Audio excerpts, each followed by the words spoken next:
بسم الله الرحمن الرحيم.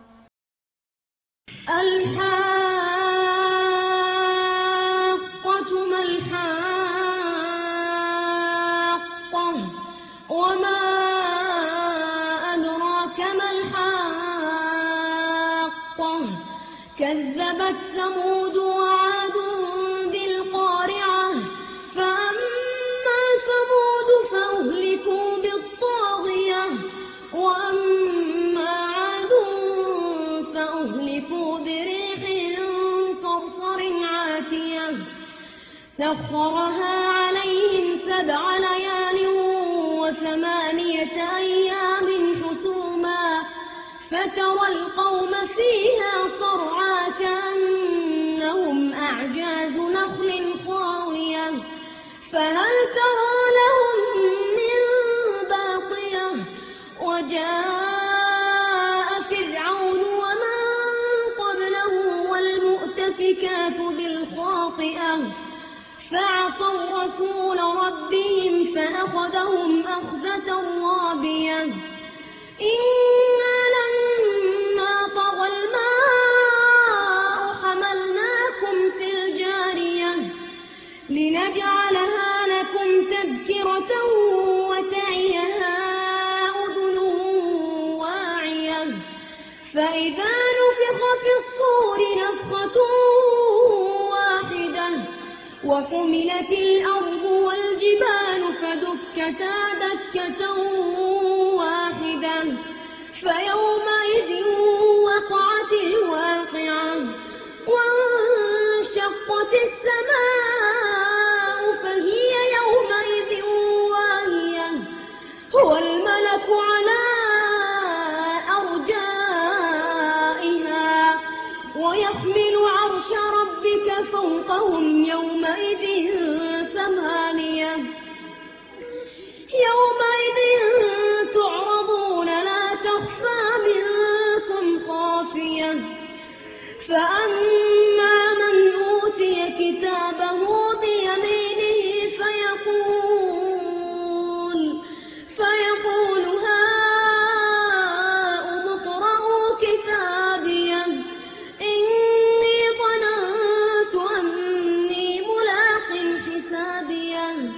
فهو في عيشة راضية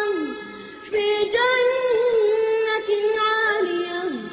قطوفها دانية كلوا واشربوا هنيئا بما أسلفتم في الأيام الخالية وأما من أوتي كتابه بشماله فيقول يا ليتني لم أوت كتابيه ولم أدر ما حسابيه يا ليتها كانت القاضية ما أغنى عني ماليه هلك عني سلطانيه خذوه فغلوه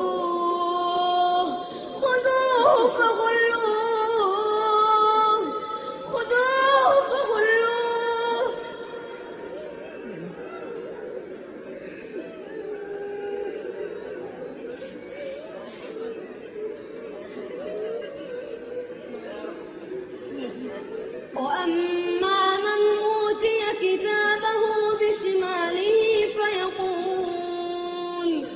فيقول يا ليتني لم أوت كتابيه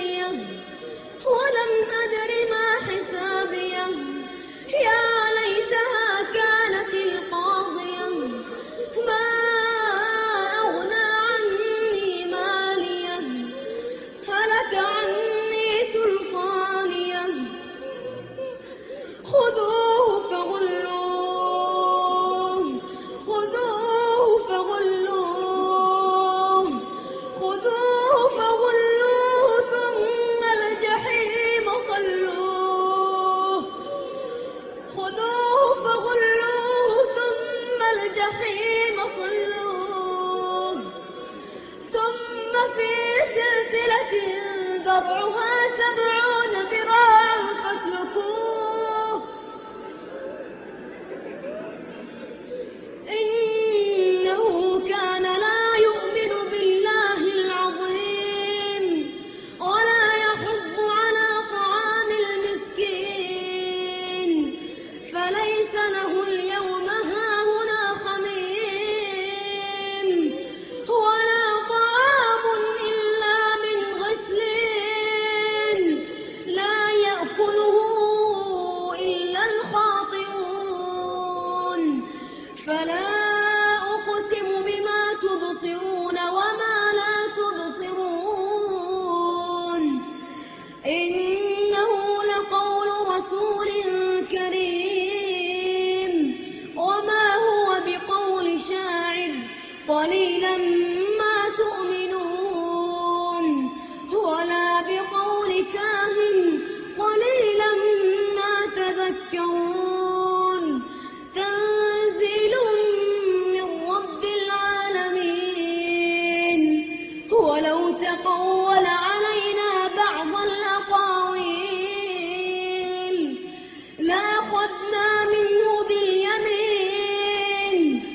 ثم لقطعنا منه الوتين فما منكم من أحد عنه حاجزين وإنه لتذكرة للمتقين وإنا لنعلم أن منكم مكذبين وإنه لحسرة على الكافرين وإنه لحق اليقين فسبح باسم ربك العظيم